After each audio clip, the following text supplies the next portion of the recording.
जय श्री राम। सुंदरकांड अध्याय 4। हनुमान जी बोले, हे शांति धाम भगवान राम, जिस प्रकार जनक नंदिनी अत्यंत दुख सहन करती है सो सुनिए। वे अपनी वियोग व्यथा को प्रकट नहीं कहती, हर समय मन ही मन सौमित्र बंधो हे करुणानिधे ऐसा रटती रहती हैं। अपने चरण कमलों की ओर देखते हुए उनके शोकातुर नेत्रों का जल एक क्षण के लिए भी बंद नहीं होता, मानो चंद्रमा में प्रकट हुए दो नीलकमल सूर्य का वियोग होने के कारण अमृत की बूंदें टपकते रहते हों। यहाँ सीता जी का मुख चंद्रमा है, उनके नेत्र नीलकमल हैं, भगवान राम सूर्य हैं और आंसू अमृत की बूंदें हैं। वे आपके वियोग में बहुत सी राक्षसियों के साथ एक वृक्ष के नीचे बैठी हुई अपना जीवन काट रही हैं, मानो दुष्ट इंद्रियों के बीच में पड़ी हुई बुद्धि विवेक के उदय का मार्ग देख रही हैं। हनुमान जी के ये वचन सुन भगवान ने हृदय में विचार किया कि जानकी के मन में सर्वदा एकमात्र मेरी अनपायिनी भक्ति है। तुलसीदास जी कहते हैं, यह सोचकर सुख दुख से अतीत श्रीहरि इस प्रकार शोक करने लगे मानो कोई साधारण पुरुष हो। हे रघुकुल तिलक, जिस समय मैंने जाकर जानकी जी को देखा उस समय वे आपके वियोग में व्यथित ऐसे जान पड़ती थी मानो वियोग की मूर्ति ही उदास चित्त से बैठी हो। उनके नेत्र चित्र के समान निश्चल थे, हाथ पांव मानो गढ़े से जान पड़ते थे तथा कर्ण मढ़े हुए से हो रहे थे, अतः वे पुकारने पर भी नहीं सुनती थी। वे जिह्वा से आपका नाम रटती रहती हैं, हाथ अधिक देर रात तक मस्तक पर ही रखा रहता है तथा नेत्र सर्वदा अपने ही चरण कमलों की ओर टकटकी लगाए रहते हैं। उनके मन में आपके दर्शनों की इच्छा है, अतः उन्हें आपके ध्यान की ही अपने प्राणों की रखवाली पर रख छोड़ा है। तुलसीदास जी कहते हैं, हाँ, त्रिजटा राक्षसी आपके गण रूप पुष्पों से उन्हें अवश्य अच्छी तरह पूजती रहती है। जानकी जी को आपके दर्शनों की बड़ी लालसा है। वे राम वियोग में उस अशोक वृक्ष के नीचे एक एक पल को कल्प के समान बिताती हैं। वे अपने कमल रूप नेत्रों में गर्म जल भरकर बारंबार अपने हृदय पर डालती हैं, मानो हृदय में विरह के नए नए घाव देखकर वे धैर्यपूर्वक तक तकाकर उन्हें गर्म जल की धारा से धोती है। तुलसीदास जी कहते हैं, यद्यपि वे रात दिन क्षण क्षण में प्रभु की मूर्ति का दर्शन करती हैं तो भी उनके शरीर का दूसरा ताप दूर नहीं होता, अतः आपके ब्रह्म वियोग के सामने उनका ध्यानादिजनित आंतरिक सुख हार मान जाता है।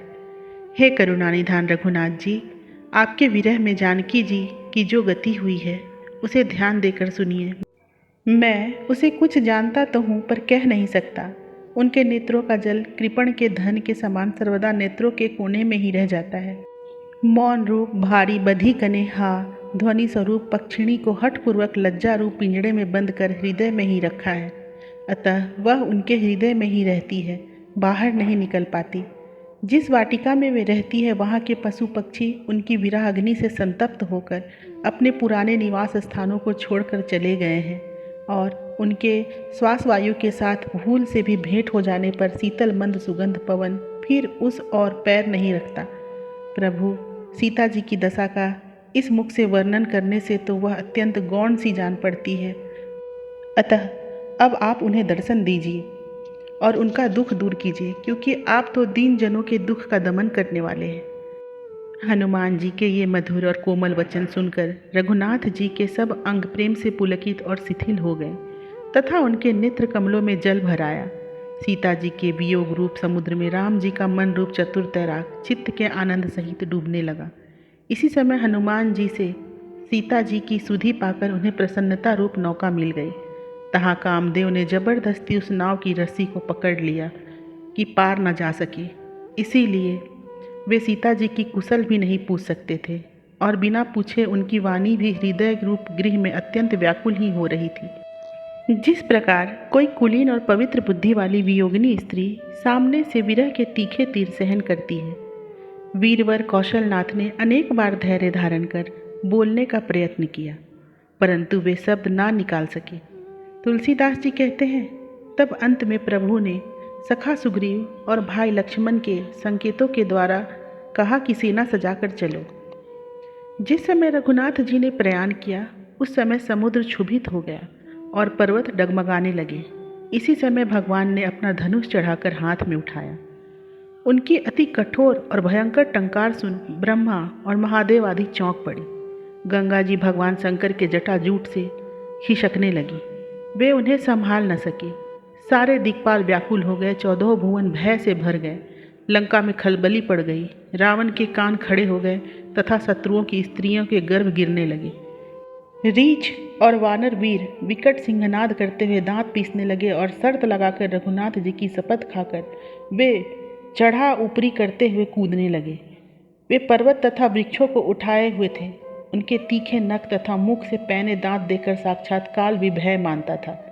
वे 10 दिशाओं में क्रोध से भरकर पकड़ लो यह बेचारा राक्षस है ही क्या चीज, इस प्रकार कहते हुए चल रहे थे।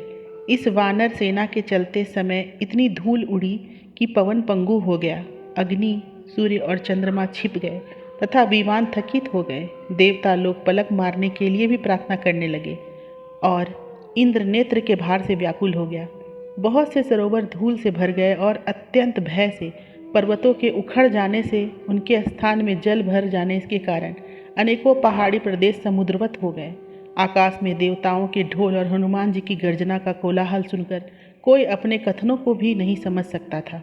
दिग्गज कूर्म, वराह और शेषनाग जैसे तैसे धीरज धरकर पृथ्वी को धारण करते थे। उनके शरीरों में बोझ को सहते सहते हड्डियां कड़क उठी, इसीलिए वे बारंबार झुंझलाकर उसे तानते थे।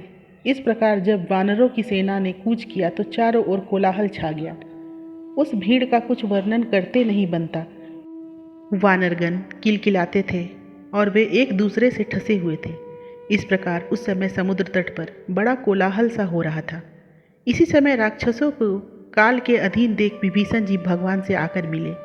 तब शरणागत वत्सल प्रभु ने उनका वहीं अभिषेक करके अपना लिया। फिर कौतुक से ही समुद्र पर पुल बांधकर वे सुबेल पर्वत के पास जाकर ठहर गए। तुलसीदास जी कहते हैं, वहां पहुंचकर वानरगण लंका का किला देखकर प्रभु के आगमन की सूचना देकर लौट आए। जय श्री राम।